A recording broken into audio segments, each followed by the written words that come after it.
Salut à tous, j'ai décidé de profiter de l'occasion de la Saint-Valentin pour aborder le thème de l'amour, comme j'avais pu le faire l'année dernière avec ma vidéo sur Gizmo. T'es celle qu'il me faut si tu fais le grand écart. Dans ton gros pétard, je vais tremper mon dard. Les thèmes de l'amour, ouais.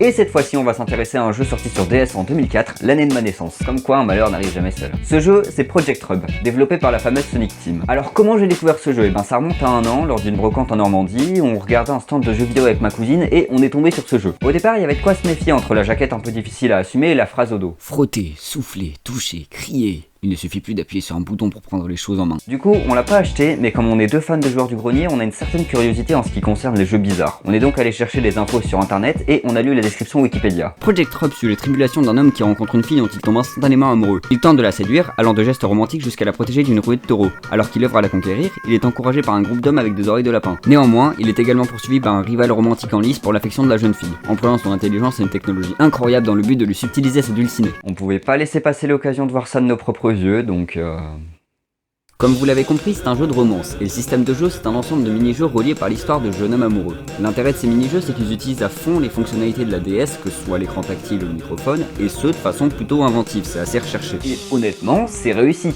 Project Rub est un bon jeu. Au-delà de l'aspect un peu bizarre, j'ai beaucoup aimé ce jeu. Mais c'est justement cet aspect bizarre dont j'avais envie de parler. Et pour cela, on va commencer par le commencement. Alors je vous préviens d'avance, la jaquette est volontairement aguicheuse. La seule fois où vous reverrez cette image dans le jeu, c'est sur l'écran titre. Sinon, à aucun moment on voit la fille déshabillée dans le jeu.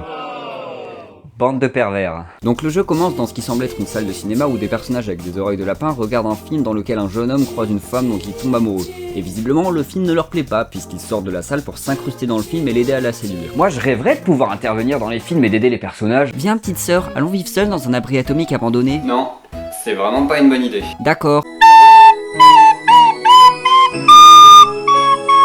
Les hommes lapins lui donnent donc un sac avec des poissons pour je ne sais quelle raison, et dans la foulée il se fait bousculer par un homme qui avale les poissons sans faire exprès. Et donc le premier mini-jeu c'est de faire remonter les poissons de l'estomac du monsieur. Notre héros se fait applaudir pour avoir sauvé le monsieur, s'accroche à assister à la scène, mais également un pun qui a lui aussi des vues sur la demoiselle. D'ailleurs pendant que j'y pense, là le truc bleu c'est pas ses cheveux et sa barbe, en fait c'est un casque de vélo qu'il va garder pendant tout le long du jeu. Moi non plus j'avais pas compris au début. Le jeune homme décide donc de rejoindre la troupe artistique des hommes lapins pour revoir la fille. Les mini-jeux suivants c'est donc les représentations qu'il donne avec eux pour la séduire. Alors sur le papier on s'attend à des spectacles de cirque, mais en réalité c'est rien de tout ça. Genre il y a un jeu dont le but est de souffler une bougie. C'est tout. Après, parmi ces jeux, il y a celui du parachute qui est mon préféré du jeu. En gros, un parachutiste saute et il ne déplace son parachute que lorsqu'on a entièrement recopié le nombre qui s'affiche au-dessus de lui et qui est de plus en plus long. C'est cool, c'est inventif et en plus ça permet au jeune homme d'obtenir son premier eye contact avec la fille. Sauf que ce moment mignon est interrompu par une attaque de taureau. Le jeune homme se dresse alors pour la défendre et on a un mini-jeu dans lequel on doit calmer une centaine de taureaux simplement en les touchant. Alors j'ose espérer que c'est pas la peine d'expliquer que si jamais vous avez des taureaux énervés en face de vous, essayez de les toucher, c'est bien la dernière chose à faire. Hein. En plus ils nous préviennent dès le début du jeu qu'il faut pas le faire. La jeune fille est sauvée mais couverte de poussière. Et quoi de mieux pour y remédier qu'un mini-jeu de nettoyage?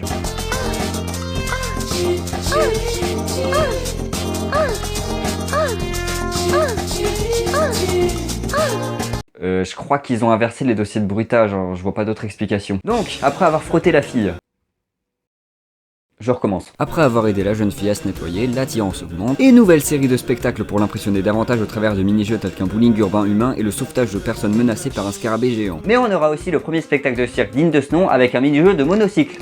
Entre deux gratte-ciel. Je vous rappelle que souffler une bougie ça suffisait à l'impressionner, c'était pas la peine d'aller se risquer à ce point là. Puis tant qu'à faire, un camion renverse sa cargaison de scorpions qui attaque la jeune fille, on va donc devoir les retirer pendant qu'elle se caresse les cheveux. Et je suis pas fou, c'est des bruits de pistolet. Enfin je veux dire c'est un peu radical comme méthode. Ah tiens, j'ai une fourmi sur le bras. Bouge pas, je m'en occupe. Et encore une série de mini-jeux de séduction, dont un qui consiste à attirer l'attention de la jeune fille en criant dans le microphone de la DS. Ce qui est probablement le jeu le plus gênant à réaliser étant donné qu'il faut crier très fort pour que ça fonctionne. Ça perd un peu de son romantisme. Ah mais en fait Sadek il devait jouer à ce jeu, ça explique pas mal de choses. Passons au mini-jeu suivant. Ok. Va directement dans le vif du sujet. Bon, en fait, c'est sa main qu'il faut toucher, et pas autre chose comme on peut le penser à première vue. Et comme ça commence à tourner un peu en rond, c'est l'occasion rêvée pour notre rival d'intervenir et de kidnapper notre dulcinée dans une camionnette surarmée. Heureusement, pour le rattraper, les Rub Rabbits nous donnent un camion doté d'une catapulte à piétons. Le jeune homme sauve sa bien-aimée et il s'enfuit avec un voilier avant de faire naufrage sur une île mystérieuse. La robe de la jeune fille étant trempée, il va donc falloir la déboutonner pour la faire sécher. Le jeu ne montre pas ce qui se passe pendant que les vêtements sèchent, et c'est peut-être pas plus mal parce qu'ils auraient été capables de nous faire un mini-jeu sur le sujet. Ah, c'était peut-être pour ça les bruitages de tout à l'heure? Je préfère pas y repenser. Ce qui m'étonne à ce stade du jeu, c'est que malgré le fait que ce soit un jeu japonais, y a pas encore eu de caractéristiques propres à un jeu japonais. Genre y a pas d'éléments qui permettent de différencier d'un jeu américain par exemple. Et on en est quand même à plus de la moitié du jeu, donc est-ce qu'on va avoir un élément typique de l'esthétique japonaise?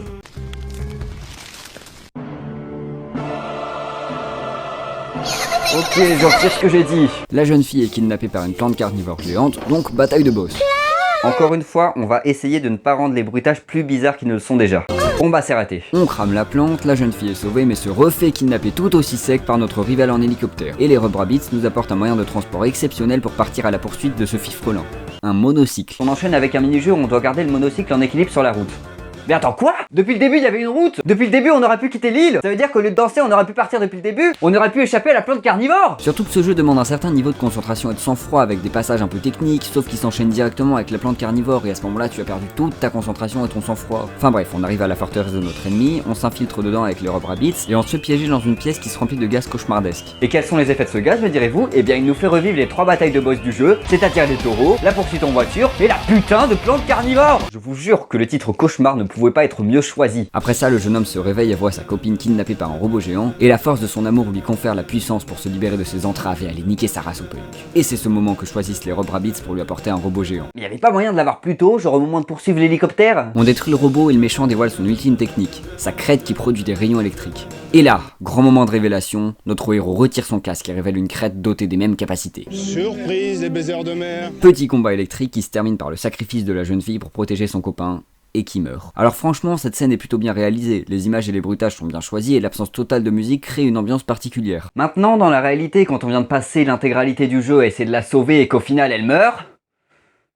D'autant plus que le jeune homme bouleversé lui sort cette phrase « Si tu m'aimes vraiment, nous devons rester ensemble ». C'est sûr que quand ton partenaire est en train de mourir dans tes bras, la meilleure chose à faire c'est de douter de ses sentiments. La balle a atteint le cœur, je vais pas m'en sortir. Je savais que tes sentiments étaient faux. Bon, après c'est un jeu Sega, donc forcément il reste un espoir. Et qui dit espoir dit mini-jeu de massage cardiaque. La jeune fille est ranimée, ils s'embrassent, le rival a perdu, tout est bien qui finit bien, fin du jeu. Et encore mieux, on découvre aussi que la mystérieuse personne qui l'a sauvée quand elle était enfant n'était autre que notre héros. Bon, la surprise aurait pu être plus grande si ça avait pas été montré un peu trop clairement dès la première mention de ce souvenir dans le jeu. Ah, et dernier détail pour ceux qui étaient déçus de pas revoir l'image de la jaquette. Le jeu nous laisse personnaliser l'apparence de la jeune fille grâce à plusieurs vêtements qu'on débloque au cours du jeu. Ce qui fait qu'à partir d'un certain stade, il est possible de la mettre en maillot de bain, voire en... Je précise que le zoom insistant autour de cette tenue est dans la vidéo de gameplay que j'ai trouvé sur YouTube pour illustrer. Je vous promets que c'est pas moi qui zoome comme ça. Bon, maintenant qu'on a fait le tour du jeu, quel bilan pouvons-nous en tirer? Alors bien que j'ai insisté sur les aspects négatifs ou bizarres pour les besoins de la vidéo, comme je l'ai dit, Project Rub est un bon jeu. Sans prétention mais habile au niveau du gameplay. Et même au niveau des graphismes, ils utilisent des formes simples mais efficaces. L'ambiance visuelle du jeu est réussie. Et quand on y joue, on met de côté l'aspect barré et on profite vraiment des mini-jeux. D'ailleurs, en 2005, Project Rub a eu un préquel nommé The Rub Rabbits qui suit plus ou moins la même construction et qui est tout aussi barré. Enfin bref, j'espère que cette présentation vous aura plu. On se retrouve bientôt, n'hésitez pas à vous abonner en appuyant sur le bouton rouge sous la vidéo. Lui au moins, il fait pas de bruit bizarre quand on appuie dessus. Allez, joyeux Saint-Valentin.